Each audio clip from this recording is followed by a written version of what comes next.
डिम्पी ने टीटू को कर दिया है माफ़। तो चलिए गाइस बात करते हैं और वीडियो को अंत तक ज़रूर देखिएगा। तो गाइस होता ये है कि अनुपमा में अब तक का इतने सारे तमाशे होने के बाद फाइनली मतलब डिम्पी टीटू को माफ़ कर देती है। होता ये है कि मतलब इतनी सारी चीज़ें हुई, उसका टीटू का ऐसे सच सामने आया, शादी वाले दिन उसकी माँ भी आ गई, बहुत सारी चीज़ें हुई। और फिर उसके बाद क्या होता है, जब इधर तमाशा हो रहा होता है, झगड़ा हो रहा होता है, तो वनराज क्या करता है, लोटे में पानी लेके हवन कुंड में पानी डालने की कोशिश करता है। लेकिन अनुपमा सामने आ जाती है वनराज के, वो उसे रोकने की कोशिश करती है, यानी कि एक दूसरे के ऊपर हावी होने की कोशिश करते हैं। लेकिन ये सारे तमाशों के बीच में डिम्पी वहाँ से जा कर के अपने रूम में लॉक कर लेती है खुद को। फिर सब लोग घबरा जाते हैं, भागे भागे उसके कमरे के पास जाते हैं और दरवाज़ा खटखटाते हैं, उसको बोलते हैं, उसको फोर्स करते हैं कि वो दरवाजे को खोल दे। लेकिन डिम्पी ने किसी की भी कोई बात नहीं मानती है, वो दरवाज़ा नहीं खोलती। लेकिन फिर वनराज शाह मौके का फ़ायदा उठाते हुए तपिश यानी कि टीटू से लड़ाई झगड़ा करना स्टार्ट कर देता है, बहसबाजी स्टार्ट करनी कर देता है। फिर फाइनली अनुपमा क्या करती है, सबको बाहर भेजती है और फिर अकेले में अनुपमा बाहरी दरवाजे के बाहर बैठ के डिम्पी से बात करती है और उसको मनाती है। और फिर डिम्पी अनुपमा से बातें करते करते दरवाज़ा खोल देती है।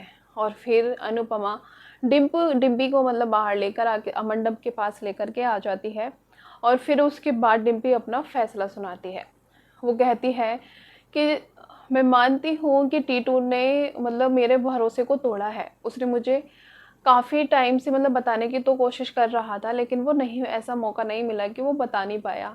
ऐसे मैं भी अपने अतीत के बारे में बताने की हिम्मत नहीं जुटा पाई थी, मतलब जुटाते जुटाते मैंने बहुत टाइम बाद बताया था।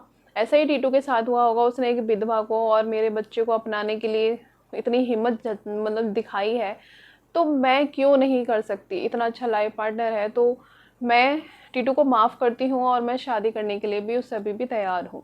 ठीक है, मैं एक्सेप्ट करती हूँ जो भी है।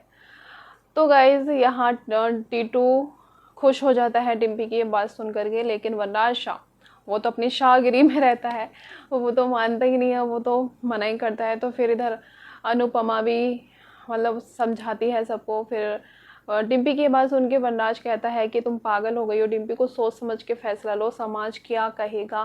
तो डिम्पी कहती है जब मैं 5 सालों से जिंदा लाश बनी हुई घूम रही हूँ, रो रही हूँ, मेरे आंसू पोंछने तो नहीं आया समाज, तब समाज कहाँ गया। तो इस तरह से बहुत सारी चीज़ें बातें अपनी बता करके डिम्पी बातों को क्लियर कर देती है। लेकिन उसके बाद फिर अनुपमा भी समझाने की सबको कोशिश करती है, सब लोग समझ जाते हैं। लेकिन वनराज शाह क्या करता है, वहाँ से चला जाता है। तो गाइस अब देखना ये होगा कि वनराज शाह इन दोनों की शादी के लिए मान जाएगा या नहीं मानेगा, तो वो तो आगे पता चलेगा। तो गाइस मिलते हैं नेक्स्ट वीडियो में। राधे राधे।